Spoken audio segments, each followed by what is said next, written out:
Cruella Deville is one of the most iconic women villains ever. Cruella Deville, Cruella Deville.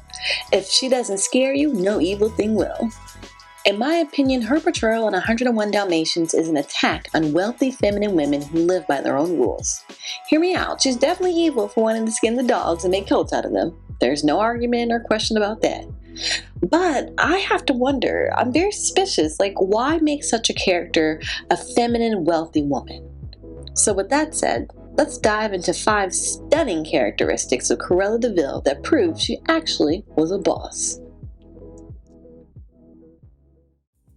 Right when Cruella is introduced, we immediately see that she's a fashionable, wealthy woman.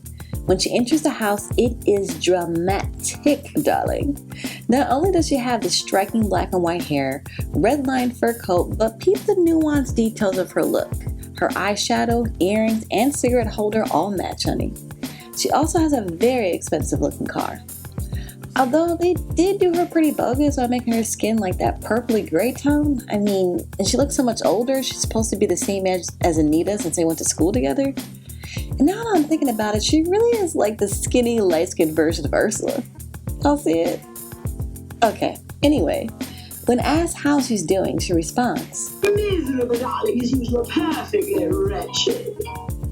So right away we can see that although she has a fur and her attire is glamorous, that she's a miserable person, which feeds into the old saying that money can't make you happy. I honestly think it's propaganda to program us to see single, wealthy women as untrustworthy and unhappy.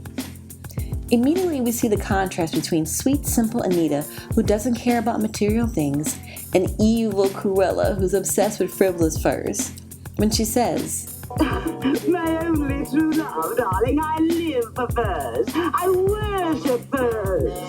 Anita responds that she would like a nice fur, but there's so many other things. It's the simple girl versus the high-maintenance woman. Already the viewer is being groomed to hate the wealthy woman. Cruella goes on to throw so much shade at Anita when she says, "This horrid little house is your dream castle." Again, pitting the humble working-class woman against the rich woman. Cruella does make an excellent point when she says, "Anita, don't be ridiculous. You can't possibly afford to keep them. You can scarcely afford to feed yourselves." When Anita refutes that they'll find a way, I just love Cruella's response.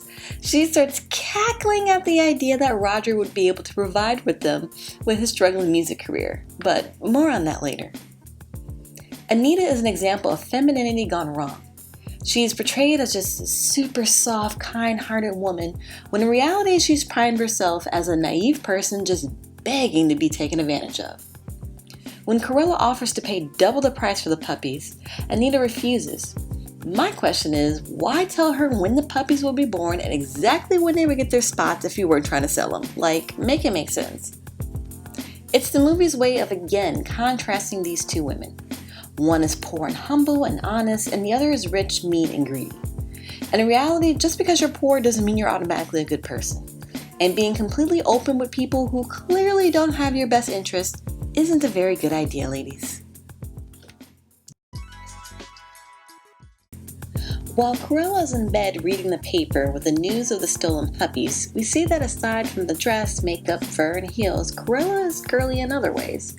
Her hair is wrapped in pink rollers, she's wearing a pink bow and laying in a pink bed. Pink has always been associated with daintiness and girly girl, but never have I seen so much pink being portrayed in such a villainous way. If you look closely, you'll see that her room is a mess with clothes hanging around everywhere and a big bowl of cigarette butts right next to her red devil phone. Even though everything is all pink, it's a filthy room intended to reflect her nasty character.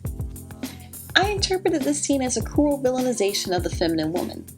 They painted all that pink with a dirty mess, and she looks incredibly disheveled with the rollers and almost hawkish-like with those black feathers on her back. Didn't have to do my girl like that. With Cruella, it's like they want to show us how the sausage is made, how she truly looks without makeup, dressed in a fur coat. Seeing Cruella in this messy state serves to further mock the feminine aesthetic because we see she doesn't really look fabulous naturally. Funny how we don't get a scene of Anita in her natural state. What, you think Anita woke up looking all perfect and innocent? Cruella is shown as a slob whose extravagant persona is a big fraud because she's actually a hot mess. In real life, women who like getting dolled up and being extra because it makes them feel good are commonly mocked in TV and movies. I'm starting to think that this hate is subconscious because it stems from how we see these types of women portrayed in films. I hate Roger. He is so annoying. First of all, he hides from Cruella like a scared little boy when she first arrives to the house and passive-aggressively blasts the theme song loudly from upstairs. He then goes on to call her an inhuman beast. Behind her back, of course, because he's deathly scared of her. When she wants to buy the pups from them, he is trembling and stuttering when telling her no. I mean, are you the man of the house or not? In my opinion, Cruella was completely justified in laughing at Anita's face at the thought that they would be able to get by with Roger as a provider. He's a struggling artist who can't even keep an unwanted guest out of his home. In the end, he only starts to make money because Cruella's song becomes a hit. Roger, after all, that's your first big hit. Instead of being a hater, he should be thanking her. Cruella laughs at Roger because she can see right through him. He's an insecure man unable to provide or even put boundaries in his own home. If Cruella wasn't in the picture and he wasn't able to create a song capitalizing on her over-the-top persona, who knows if he would have ever figured out a way to make money. Ladies, take it from Cruella and be able to spot an insecure man from a mile away.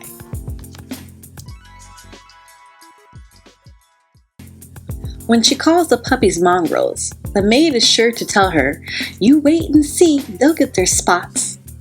It's so interesting to me that she felt the need to prove her wrong.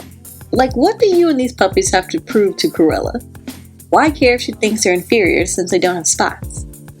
In real life and on these social media streets in particular, I see so many people getting caught up in arms, and just feeling like they have to defend their honor from a hater. Like someone will make a mean comment and the creator or their fans will go in on this person, going back and forth for what? You see, Cruella knows how to play the game. She knows how to get under folks' skin, and in return, Anita told her exactly when those puppies would get their spots and be of value to her. Ladies, don't feel the need to defend yourself against a hater. You're just giving them exactly what they want. I don't want you to be mean like Cruella, but be smarter than Anita and the maid and know exactly when someone is just trying to get a rise out of you.